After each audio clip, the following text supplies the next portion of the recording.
Welcome back to another video, and today I'll be discussing the newest makeup announcements and releases.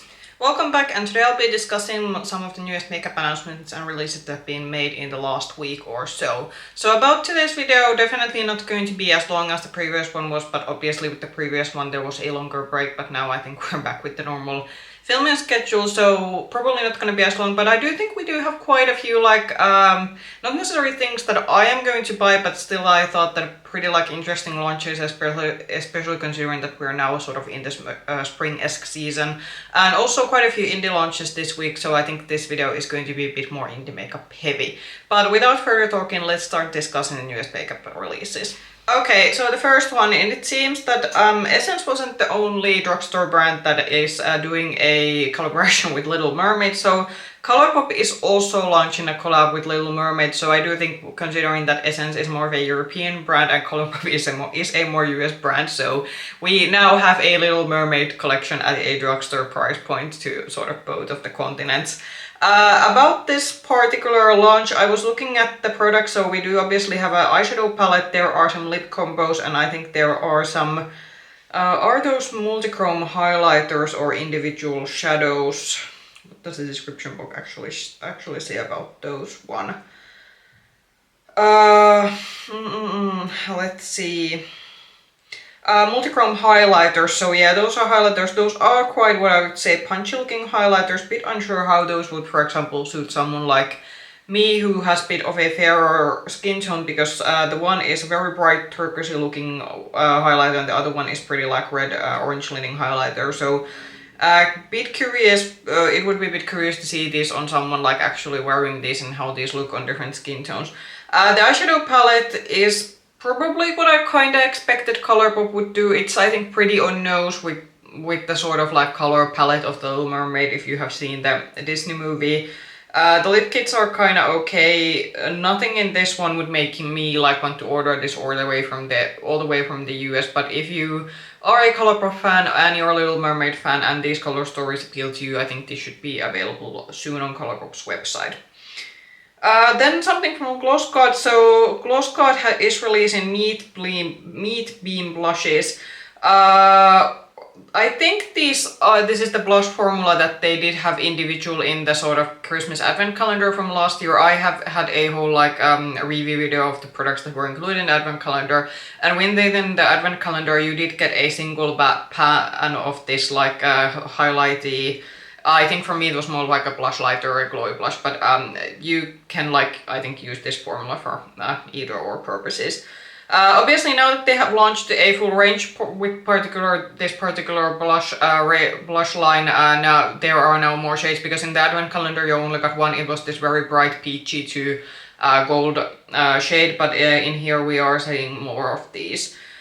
I don't think considering that I already did have the opportunity to try this formula, and while I do these days kind of like a bit more glowier blushes, I do think for me this might have been a blush formula that while I did like it, it necessarily wasn't a formula that I want to buy more shades in. But if you did manage to get one of the shades in the advent calendar during last year and you did like the formula but you were wishing for more shades, now these are available on their website. The pricing is around 26.50 €, so I think for an indie blush it's quite in the mid-range in terms of price point. Then something from Westman Atelier. This is not a brand that I usually cover that lot because a lot of their products don't really usually get my interest, but this is, I do know with luxury makeup reviewers, this is a popular brand. I did want to bring this one up because I do know the blush duos from this brand were quite popular, so we're now getting bronzer duos. I'm not surprised about this one because I do think the blushes were quite popular, especially with those people who like to buy from this particular brand and from luxury brands in general. So there are four shades, and it is saying that it's a cream to powder bronzing duo, so you are getting basically in one duo one bit of a lighter shade and bit then more of a deeper shade. I do think in terms of gradient, for being a 4-shade range, this is quite of an okay. Maybe again as a Westman Atelier, because it is a bigger luxury brand, maybe they could have gone out and done a bit more shades.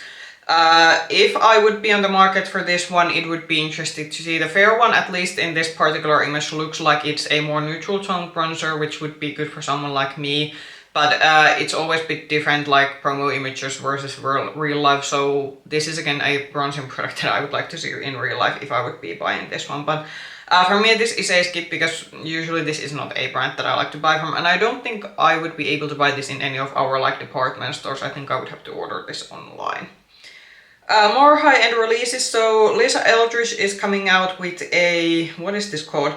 Velatura Balm Dewy Lip and Cheek Stick. So we are getting another cheek stick release. We did have one from Lancome, I think, last week. I mean, I don't think there's like particularly anything like special about this. We have now seen these balm sticks, like I think almost a lot of these have been pretty trendy products. We have seen this from a lot of brands. Also, I do have to say the shade range is a bit, I would say, generic even for a high-end brand, and this is $36 US, so obviously because it's Lisa Eldridge, it's a bit more expensive. I do know Lisa Eldridge has a pretty, pretty, I would say, I would say, maybe not big following, but in terms of the fact that I do, like, loyal following, there are like certain, there's a certain segment of especially luxury makeup users who do adore and buy most of her products. So knowing that this brand has quite loyal customers, this is probably gonna be a hit, but just like as an product, this sort of like lip cheek stick kind of thing, we have now seen quite many versions of this one in different price points. So if you are looking for something like this, you can already probably get it from another brand, but if you were waiting Lisa Eldridge particularly to release her version of this one, this I think is also, when is this going to be actually available? Description box doesn't say, it says, oh, it does actually say available now, so you are able to get this from her website. Then something from indie. So Sydney Grace has launched a new palette, and this is called the Hot Mess palette. So Sydney Grace, were momentarily available on Monolith Shop, but I don't think they necessarily sold that well because I don't think the Monolith Shop did restock this. So if you want to get some Sydney Grace, you do have to order the brand from her website from the US.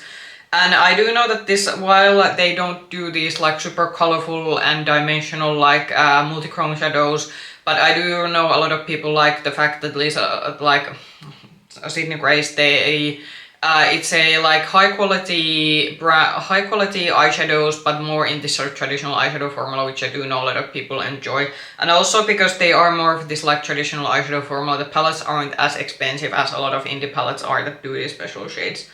I do think for a spring release, this is a bit on the grungier side, and this is a bit of a theme that we're gonna see with a couple of other indie eyeshadow releases that I have to discuss. So yeah, not maybe the most typical of spring release, but if you like Sydney Grace and you are kind of vibing with this color story, I do think this is going to be available on 15th of April, so it is not going, so in a few weeks time, I think. Okay, and then another grungy spring indie release. So Gourmande Girls finally showed their new palette. So this is called the Apparition palette. How are you supposed to... Is it Apparition like in Harry Potter? Yeah, I'm a bit unsure how you're supposed to pronounce that. So this is quite of an interesting because it's kind of a like... I would say this is like Halloween palette but in a spring variation. And it's kind of an interesting because you can see that there's a bit of pastels in it, but then it is kind of this like grungy spooky theme. So I do think there is a certain segment of makeup users that would enjoy this. For me, it's kind of like that, yeah, I kind of do like the pastel side of this one, but as a color story as a whole, and maybe the theme isn't something that appeals to me, but I do think it's kind of maybe fun that we are getting a bit, like something a bit different for spring releases. I do think Monolith Shop did say that this is going to be on their next launch. I'm going to be talking about the Monolith Shop launch date, I think, on my next makeup news video, because I think it's not going to be until the halfway of April or something, so I'm going to be talking about that one bit closer to the launch date. But this one is going to be on available on Gourmande Girls' own website on the 27th of March, so actually, that today? No, that was actually yesterday, so I'm filming this, by the way, a bit day early than I usually do my filming, but yeah, so if you want to get this from Gourmande Girls' own website directly, this is already available. We are continuing with the grungy theme. So Lethal has launched their collection, so this is the, what was this collection called? Black Spring is here. This is something that, this is a palette that is slowly growing on me. I was initially, when I just only saw the cover of this one, I was kind of thinking that, okay, yeah, it's gonna be like something like pink and like maybe dark purples, and then I actually So the whole palette, and then I saw that, okay, we also have some yellows and greens. And initially I was like thinking that I am not vibing with this one, this is a skip. But now that I have seen some swatches of this one, I'm kind of like putting this on the maybe pile of things that I could be interested in getting this one. And Little is a German-based indie brand, so it's a brand that is easily accessible for me since I do live in Europe, and I do actually think that there might be a couple of other like places online that I could get this palette from. So aside from the palette, there is actually some other stuff in this collection. So they are launching blushes in this sort of dropper packaging. I think we saw the first brand kind of that make this sort of dropper packaging popular was Hourglass, and now we have some other brands adapting. I'm still a bit skeptical about this with this particular dropper style packaging, that is this the kind of packaging that I would like to have my liquid blushes in, but the blush shades, it is a bit on the more like orangey reddish side. I'm actually a bit surprised about the blush shades compared to the palette, because the palette, it is a bit on the like cool tone leaning. It's not like completely cool tone, but a lot of the shades are a bit more on the cool neutral undertone, and then a lot of the blushes are this sort of like peachy reddish leaning side. So I was maybe expecting more like pink tone blushes. I think that's what I'm trying to say. There is one cool, like there's this really like straight on purple shade with the liquid blushes, so that would be kind of something different. And then we have these lip glosses that are a bit funky, because I think there's like they are basically black and white glosses, so that is something different for lip colors. Yeah, not maybe something that I'm running out to buy, but as I said, this palette is kind of growing the more I look at it. Initially I was thinking that, no, yeah, this is an easy skip, but maybe let's see what's gonna happen. And are we actually on the last release of this day? I did say that this isn't going to be a particularly long one. Yeah, so Fenty is coming out with some new products. So these are the Shake and Play Buildable Liquid Blushes. Did Fenty already have liquid blush? No, they have cream blushes, which was actually a blush formula that I wasn't a fan of, which is very surprising because I do like the cream bronzer actually the contour shade that I have from them. But yeah, the cream blushes that were in the very like small pans, those I didn't like, but these are now a bit on a different format. Well, this is definitely more pinkier leaning range, so I think they covered that one. So far I'm actually surprised that there's only 5 shades. I do think Fenty generally has been known that they do quite wide color ranges when they do like especially like cheek products and like different other like within like also other product categories. There is one deep purple shade which I do think is kind of cool, and I think on a lot of deeper skin tones I think the deep purple one is gonna be looking quite nice. How much is this gonna cost? $28 US, so in euros I think it's gonna be either the same on euro prices or a bit like €2 higher. That's how usually the Fenty pricing has been going, at least in our retailers. I'm mildly interested in this one, but considering like that at this point, like I think we have seen almost like every iteration of like liquid blushes, cream blushes, powder blushes, says the person who has recently acquired a new big blush palette into her collection. So I'm a bit unsure, do I actually like need a new liquid blush, but I generally do like Fenty as a brand, and I do think their pricing, like, yeah, it's not the cheapest of brands, but they are also not as high priced as some luxury brands. So I would maybe like to see these in store and then let's see what happens. But again, this is not something that I definitely like need to buy right now. I have my like fair share of good liquid blush formulas already in my makeup collection. Those were all the releases I had to discuss for today. As I said, this was a quick one. Not much was released compared to the last week.